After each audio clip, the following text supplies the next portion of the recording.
I've been looking at this rhubarb for a while now, thinking how could I weave this into the start of a video? Maybe make a positive metaphor with it or something like that, and I think I've got one. So here goes. When it feels like the world is crumbling all around you, just grab some rhubarb and make some rhubarb crumble.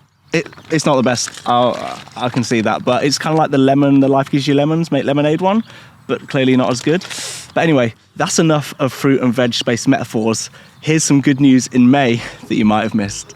7 countries now generate over 99% of their electricity from renewable sources, and these countries are spread all over the world and have a unique mix of renewable sources, with hydroelectricity being a common theme among many of them. This really shows that no matter the climate or environment, there's a path for renewable energy in each corner of the globe. And I wasn't joking, I will be making rhubarb crumble in between each of these good news stories, which I've never done before, but how hard can it be? Anyway, while I search for a good rhubarb crumble recipe, here's the next story. A first-of-its-kind study has found that conservation projects almost always lead to really positive results, and based on data stretching back as far as the 1890s, we're getting better at looking after our planet too. The report reviewed the impacts of projects over 650 different conservation trials and found that in 2/3 of cases, species decline was either slowed or reversed entirely. Data also suggests that more recent conservation efforts have yielded even more positive results, becoming more consistent and preserving even greater amounts of biodiversity. I found a recipe on BBC Good Food that I'm loosely going to use. Here's the ingredient list if you want to follow along. So while I run to the shop to grab these, here's a couple more good news stories. In Texas, a campaign called Lights Out Texas is encouraging people to turn off their lights at night to minimise the disruption they cause to the migration of billions of birds which pass through the state every year. It doesn't sound like much, but by simply making sure that lights are turned off at night during the spring and autumn migratory seasons, we can reduce the confusion caused during the birds' nighttime adventures and ease their long journeys across the globe. Game designers and developers are helping people to learn about climate change by including the causes, impacts and solutions into their games. The popular video game Minecraft and classic board game Catan are among 2 of the games integrating climate-conscious features. By including things like heat waves, flooding and pollution, they want to build awareness of the global challenges we face around the world, and what a great excuse to play more video games too. And we're back. So the first step is cutting the rhubarb into thumb-length chunks and throwing them into a saucepan with 100 grams of golden caster sugar and 3 tablespoons of port if you feel like living life on the edge. Speaking of sugar, here's some other sweet news. A lady in Sierra Leone has found a creative way to restore the forests in her city. This is Manja Carbo. She noticed that 70% of trees had been cut down in the capital city of Freetown for firewood, cooking and construction, which was causing devastating landslides and flooding. So through her organisation, Freetown the Tree Town, she created an app that could pay people to plant trees. They identify locations which are most at risk for disasters, and the local community use the tree tracking app to visit the location with seedlings. Once the person has planted their allocated number of trees, they get paid. The app also uses GPS and photography to record and monitor the trees, so people can get paid more as their tree grows and stores more carbon over time. They've already planted over 700,000 trees, providing additional income to many people and helping them support their family or afford school fees. Manja hopes her model can be taken to other cities to protect and empower communities around the world. Now we have to cover and simmer our rhubarb mix for 15 minutes on a very low heat. Whilst we wait for that to finish, let's take a look at what other good has happened in May. Moving to Ecuador, indigenous women in the Amazon are leading a fight against illegal mining to protect their land and culture. Known as the Mujeres Amazonicas, they have formed the first women-led indigenous guard, Utariwami, to patrol their territory and expel miners. In 2022, Ecuador's constitutional court granted indigenous communities the right to decide on extractive projects, but illegal mining still continues. These women face threats and violence, yet continue their courageous efforts, gaining national and international support for their right to preserve the Amazon. The world's largest wildlife crossing is being built over 8 lanes of traffic in Los Angeles. This bridge will help protect mountain lions and other animals from being hit by cars, creating a safe passage between habitats. The crossing, called the Wallace-Annenberg Wildlife Crossing, is a major step in conservation efforts aiming to reduce animal fatalities, promote biodiversity, and reduce human accidents too. And the first concrete beam has just been laid in this awesome project. Now the rhubarb is soft, we gotta pour it into a medium baking dish and preheat the oven to 200 degrees. If you're enjoying this weird mashup of good news with a rhubarb crumble recipe that no one ever asked for, I'd really appreciate if you could tap that like button and even subscribe to see what random nonsense I get up to next. Now let's travel to the US and the UK to hear about some stories there.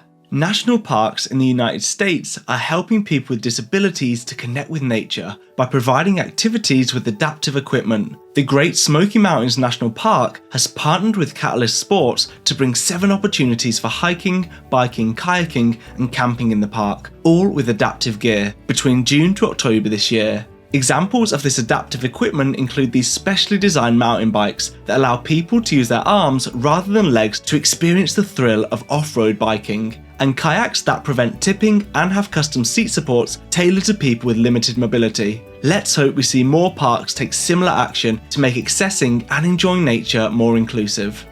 In the UK, wind power now produces more electricity than fossil fuel, accounting for almost 40% of all electricity production in the first quarter of 2024. On that note, if you love a bit of data, my uncle showed me this cool website called gridwatch.templar.co.uk, where you can see how much energy is being produced by what source right now in the UK and France. So at the point of recording this video, it shows that around 26% is coming from combined cycle gas turbines, 15% is coming from nuclear, around 20% is coming from wind, and it's estimated 14% is coming from solar.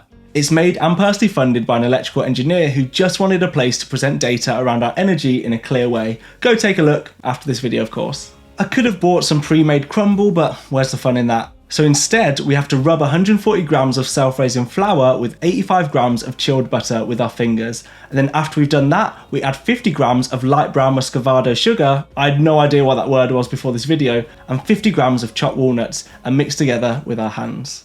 And now, that's what I call crumble.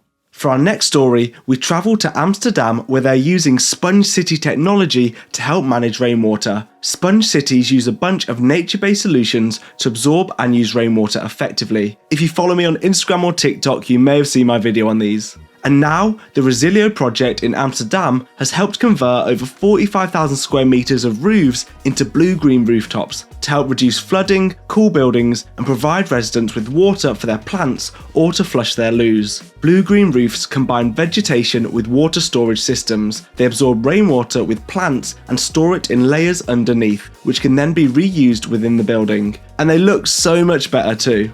Now we're at the final stage of making our rhubarb crumble, and all we need to do is scatter the topping over the rhubarb and bake it for 30 minutes or until it's golden brown on top. As we have a bit of time while that bakes, let's head to the green screen for some quick-fire good news stories. New Zealand celebrated a conservation milestone with the release of 18 takahe into a predator-free reserve. Takahe are a flightless bird that were once thought extinct. This significant event marks a key advancement in efforts to recover the species, showing the success of local conservation strategies including habitat restoration and predator control. A US-based company, Voltpost, are turning ordinary lampposts into electric vehicle chargers. This low-cost, scalable solution is perfect for city dwellers without private parking, that not only reduces installation costs, but also promotes equitable access to charging facilities across different communities, potentially transforming every lamppost into a charging point.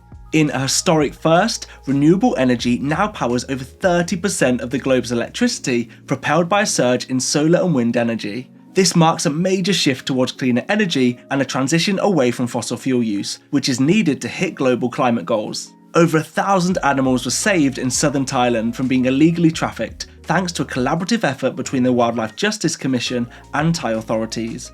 Over 1,000 tortoises were saved, along with 48 lemurs, 30 primates and 3 juvenile crocodiles that are valued over $2 million on the black market. So a massive well done to all those helping to fight the illegal wildlife trade.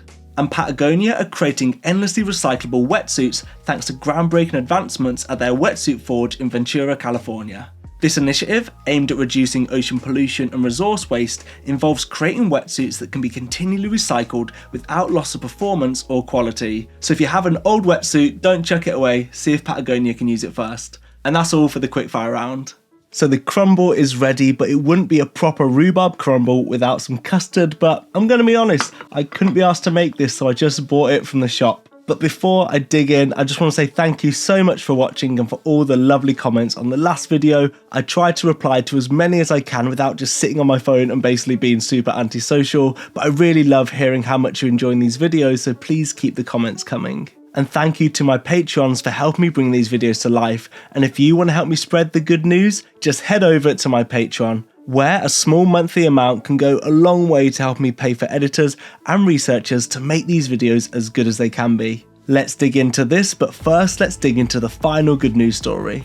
Researchers at UC San Diego have developed a plastic that can eat itself. The material combines everyday plastic with dormant microbial spores that get activated when the material is composted or discarded in a natural environment, allowing the breaking down process to start, and it can break down in about 5 months. Whilst the best way to fight plastic pollution is to avoid plastic use altogether, this breakthrough could massively lessen the environmental impact of plastic where its use is unavoidable.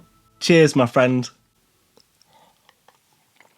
It actually tastes really good. I might just bin off the good news videos and become a cooking channel. Goodbye.